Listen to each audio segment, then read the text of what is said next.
you go off and you be happy. And when I'm depressed, I pick up my guitar and I write sad shit, and then I try and find a way to see if the guys can make it happy. All right, what's your name? Laura. What's your question? We got Laura. Remember me, Paul? I saw you today. Yeah, you did. I did. Laura, we've seen you forever. You kidding me? Oh, that's you on a boat and getting on a helicopter. On a helicopter? When shit goes down? Yeah, by the way, we're aware of that, right? We talked about that. I love you. I love all of you. It's either a boat or a salad bowl. On this boat, it could be a salad bowl. Every one of you behind. Every one of you. What is your question? You're dead to me. Do you remember my question? Was it about Englishtown. Englishtown. Tell us what Englishtown is about. Yeah, actually no, you don't have to talk about what it's about if you don't want to. But I would love for you to play. Everybody here is aware of Englishtown? The song Englishtown? This is a song that Paul wrote. But he wrote it, it was so completely different when he originally had it going on. And I wanted to get to this last night. I actually don't remember what key I wrote it in. It doesn't matter. It doesn't matter, sir. So, this is a testament. Englishtown is about... The eyes, not the wine. Englishtown is about a sort of depressing depressing event of my life. And it's sort of, and it's one of those things that I sort of kind of saw coming. And I was like, oh, okay. And in retrospect, I can pinpoint the moment that I saw it coming, and it was in England. We were on tour on the Exile tour, and when I think about, you know, the Englishtown's about the end of my marriage. So it's basically, I was like, oh, don't him for being happy. No. You know what? No good marriage ever ended in divorce. But you know, I would like to say that my ex is a cool lady. So at any rate, I can really sort of pinpoint the moment where I was like, okay, yeah, this is it. And it happened that night. And I just sort of go, okay, yeah, that's when I really saw it. So that's what that song's about. But when I wrote it, and this is sort of a good testament to what Rob does, like in the same way, like, I wrote it, it was based on a guitar part that was like this.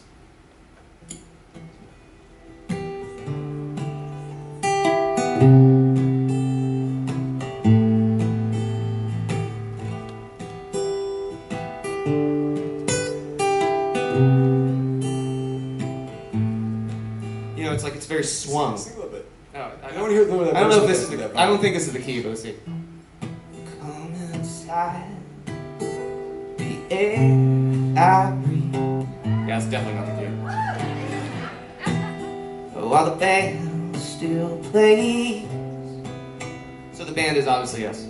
So come inside the air I breathe. Like come into this moment. Why? Why would? Yeah.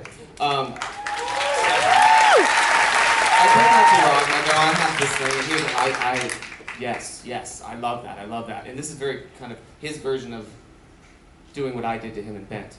Rob gets behind the drums, and he goes, start playing it. And Rob starts doing that. And I'm like, what the fuck? You hated it. Oh, God. I really did. I was so against it. Because you write something a certain way and you're just like, I can only hear it this way. This is it. This is how it's supposed to be swung. I tend to write on the piano a lot, and I tend to write that sort of swingy sort of feel a lot. So it was really hard for me to hear it straight. And, you know, to Rob's credit, he was 100% absolutely right. It's once I kind of got on board with it, I kind of was like, okay, now I get it. And it's, you know, I can say, like, I worked really hard on that song. I did a lot of the... That's the one song I was like, well, I did quite a lot on that particular track. So it's really become like my proudest moment in this band. That's a beautiful song. And I don't think it ever would have made the record had Rob not said, you have to change this. I do have to add another point to this. Sorry, it's a weird feeling because like I'm not a singer, but Rob obviously is. So to hear Rob sing something that's really about something very personal to me is always an interesting experience. But he has a way of just sort of knowing what to do with what I have. There's certain ones, like there's just certain, like there's been that, and Could I Be You was the other one where I was like, they were full songs that you had written, and I was like, no, I want to sing them. Like I really want to sing that song. And I don't like, as a writer, you know, unless you're doing a cover here and there, I don't like to sing other people's songs. you know, especially to record them and play them every night and like, you know, as part of your career. But when you hear a song like that, like that's one of those ones that you're like, fuck, I wish I would have written that song.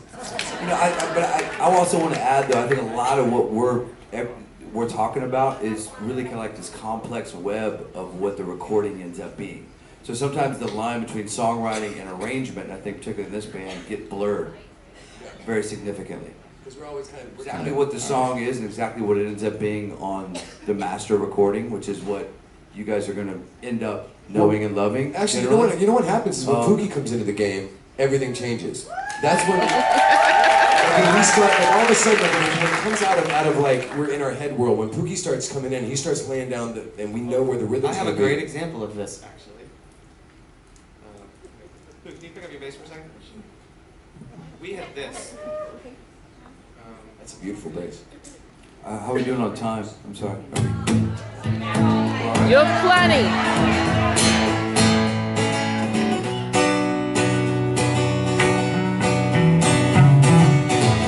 All that was 2 chords. It was like, that's 2 chords, someone just strumming 2 chords. But then he comes in and starts doing that kind of stuff. Well, I tried so many times to tell you how I feel, Oh, yeah. but you're far too disbelieving. Are you trying to get even with me?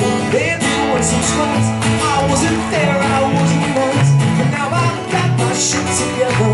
When I promised to be better, you say, oh, oh, I'll believe you will. Oh, oh, I'll believe you will. Oh, oh, oh. When everything you say don't turn out wrong. We were in 80s mode, by the way, during that whole record. I actually don't see that as 80s at all, though. Actually, that to me, that's 50s. That feels like Pretenders to me.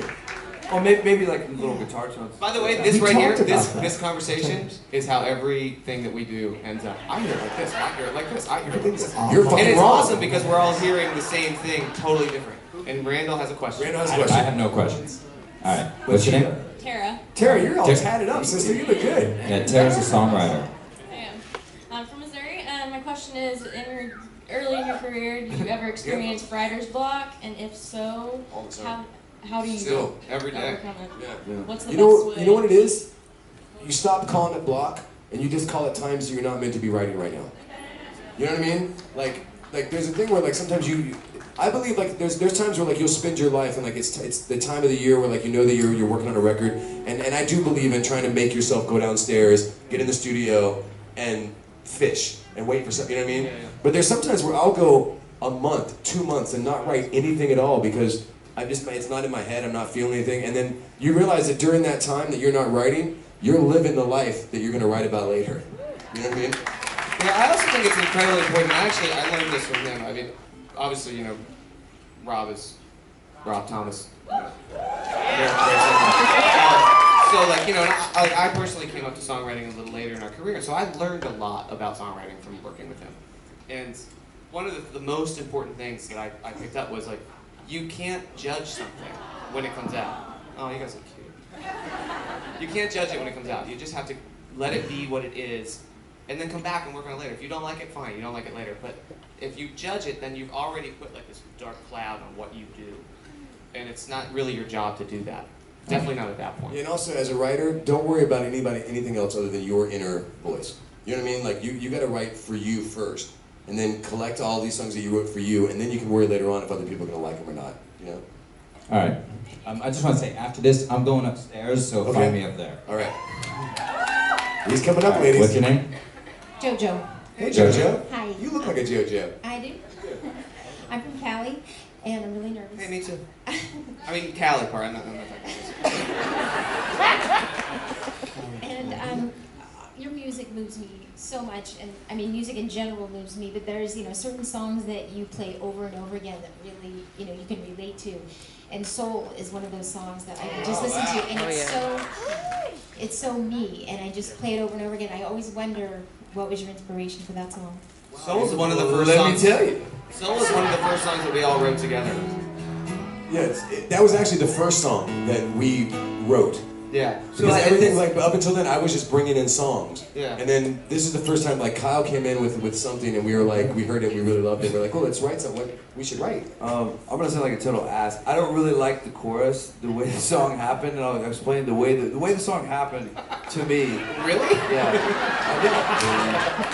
In my mind, I wanted it when this thing. I don't really like the beginning. That's totally fine. I don't like your face. It was. You know the song Black, right? Oh, yeah. You know the Pearl Jam song. I always felt like I wanted to find that kind of Jimi Hendrix-y kind of moment that Mike McCready always brought to what they did. And so I had this riff. Really slow and melancholy.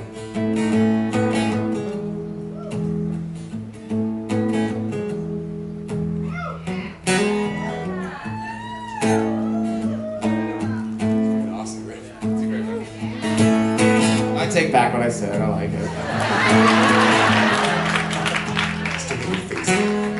And then it had that pre-chorus thing, it was really nice. And in my mind, that's always how I wanted that song to end up. You know, we kind of fought a little bit about how it would do. It was the first time we ever wrote together, so I kind of excuse it in that way, because it was the first time that I ever brought something that wasn't based off of something that Rob had quarterly already, but they liked it, they wanted to write it. As I recall, you guys kind of wrote the chorus The one you don't like. somewhere else, and we kind of pieced it together. Yeah. Well, you know that's we have a rule too, and we Let's talked talk about how we wrote to- that shitty chorus. We talked about it. I'm sorry, I can't be honest now. We talked about this a lot, especially while we were making this record. There's a certain You didn't thing- want how long on the record? especially You know what? You're right. especially because you didn't want Real World. That's right. You still don't. No. So but there is a rule like because Welcome to being in a band. Everybody has other things that they do that they're working on. They work with and they work with other people and they produce other people and they write with other people and they do these things while they're off. So you have your songs. If you bring in a song, the thing is when you bring a song to our world, once you bring it, it's community property. You know what I mean? Like if you're gonna bring it and you start working on it, it might get chopped up. Your favorite part of it might get taken off by somebody else, and that might become their favorite part. And the band is gonna vote on how that's gonna go down. So like if you don't want to put your baby in the oven, Right, exactly. And Don't turn it on. And now that I know that we're gonna have to hug it out, like here in about an hour, I want to be the silver lining to JoJo's thing. The important thing is that JoJo loves that fucking song.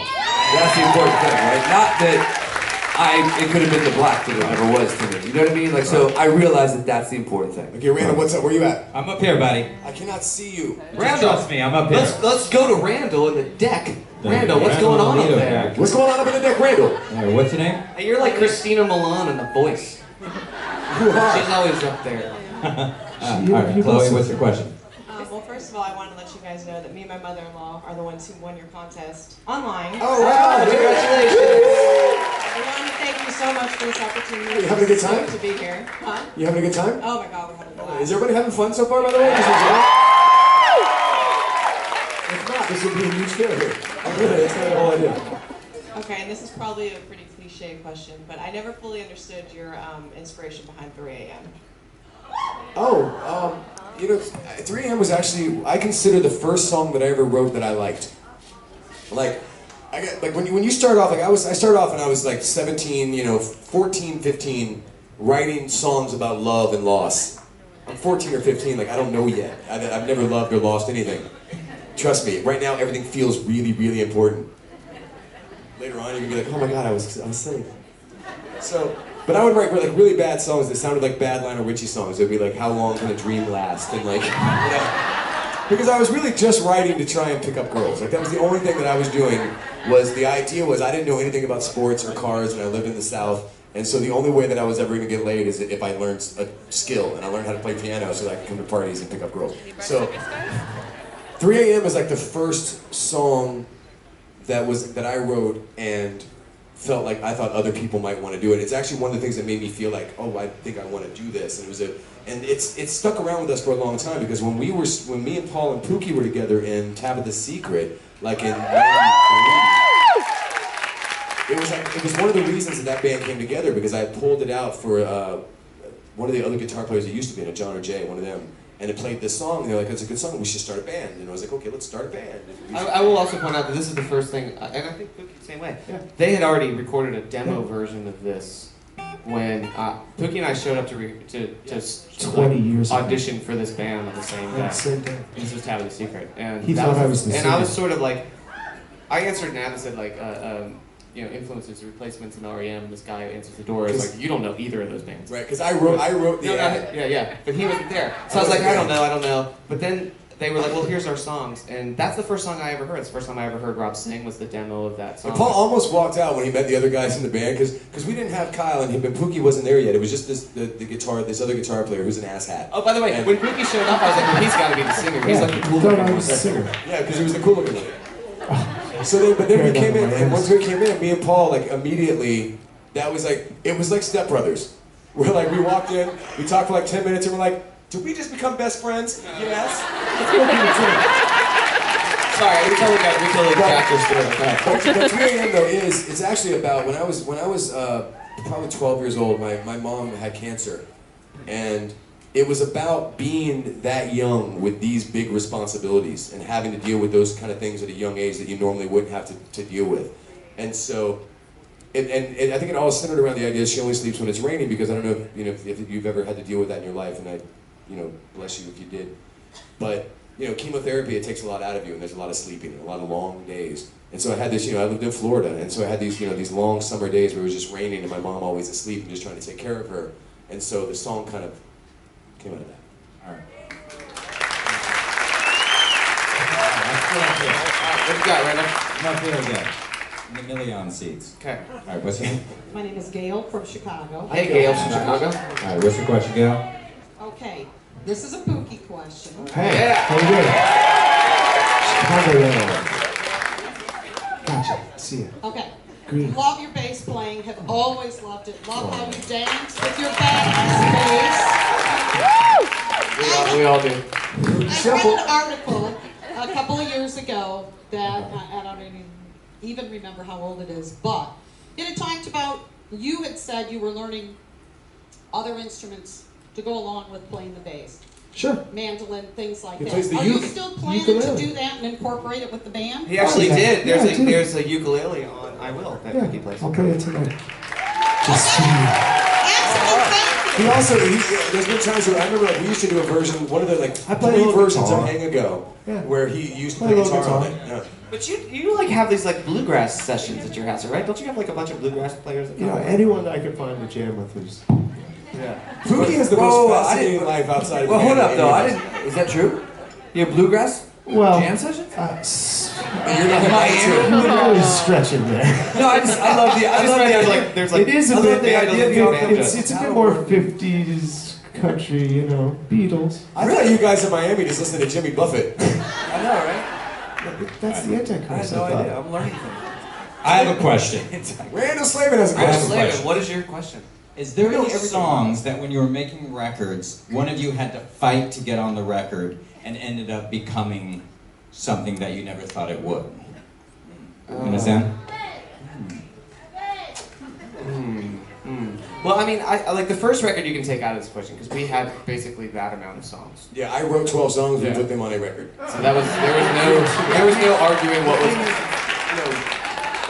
I don't think that particularly Paul and I's songs became a factor until second, third, and then record. You know what though? That's kind of a tough question. Hold on. Third This is record, actually. Feel. I will say this though. On the first record. Feel, and that was when we started to kind of stop, feel. Remember? Stop is like that embarrassing moment where I'm sorry people like that, but it's like it's like your little kid's first drawing. What I hate is I had that voice. I had that young, slurry Southern voice. Yeah. So it's like, I don't want to. I I'm like, who the fuck is that guy? You guys remember You this? did, man. The, Your situations were like. On the first record, it wasn't that we necessarily said this, but Just like that. we were in the studio, and Atlantic kind of was paying for us to be in the studio, and they were like, all right, well, let's hear what you got. And we sent them the 5 or 6 songs that we had finished up until that point. And they wanted to pull us out of the studio. They wanted us to go back and rewrite. They were like, this is ending up horrible. Just much to Matt Serletti's credit, he fought for that not to happen. And on that thing was 3 AM, Back to Good, I think was on there. I think was on there. Yeah, Songs that were like, you know, that made our career. We're all on that thing, and so they were, you know. We used to love rubbing that in their face. I did it. By the way, I've done it many times. I pulled out that card. Oh, really? Is that what you Hey there, little dancer. Wait, and what you got going on? What did we have at that point? I'm so happy. I'm sorry about my English. Oh, that's okay. Where are you from? I'm Giovanna, I'm from Brazil. We just came from Brazil. Just for a lovely time. We just played Rock in Rio. She's already kicked her shoes I went to off. São Paulo and today I talked to Caio. That's right. Brian. Oh, you were in the Sao Paulo show too? Yeah. That was one of our favorites. I was Great like time in the there. front. I spent like 12 hours on the line just to see you guys. Thank you. And you know what? I read like talk to Kyle, Paul, and Brian. Yeah, I will. Can you give me a hug? Just left you, please. Just a moment, please.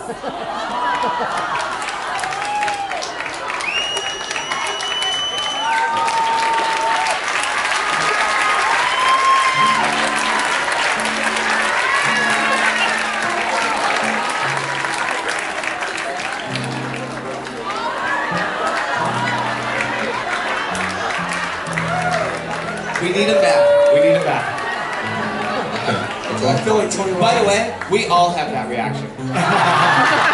He's a really good hugger. Every time I walk in the room, Paul does that to me. So don't. That's okay. I love all the songs of you guys. You've been in my life for more than 10 years. You are in my life every day, like if I'm sad, if I'm happy. And for now, the song, the more I hear, it's overjoy, and it just just tell me about. I love you guys. I love you, Rod, more than words can express. I'm glad that you got to come here. Oh my God. Overjoyed. I don't know. You know? You said your love. You said your love. And Randall was never heard from again. Overjoyed. Overjoyed. You know what? Overjoyed is one of those things where I realized that the way that we were doing things in our new process that we were trying to, like, because this record was the first record that we started writing together. No. Exile was. Yeah, that's true. Okay, you're right. Exile was the I experiment. almost don't count that because it was like a half a record. Yeah, but that was sort of the first time we were like, well, okay, we've always written things separately. Like, I have this chunk over here, and you have this chunk over here, and hey, they're both in the key of A. Let's put them together. And this was like, Exile was like, let's see what we can come up with just from the beginning. So, North was really the first time that we had sort of gotten somewhat of a way of working. And a lot of, like, Kyle and I work, when Rob's off doing solo stuff, Kyle and I will work a lot together, like writing songs for other people, writing with other songwriters and stuff. Yeah, you guys brought The Way to Me was the first one. We brought the, yeah. Yeah. But we had sort of a way that we had developed working, and when Rob was done doing a solo thing, he kind of came into that sort of thing that we had already kind of started. And it's hard to figure out how to do that, especially when you got someone like him. And Rob can come up with great stuff like that, you know what I mean? So it's like that. Like that. Like right now, come up with something great. Alright, done. Good. You don't get to hear it, but trust me, it's really good. So like getting that going, it takes a lot. So Overjoyed was during this period. Go. Well, no, it's just that, like, I'm not even sure that there's a meaning behind it. You know what I mean? Other than like what's right there. Like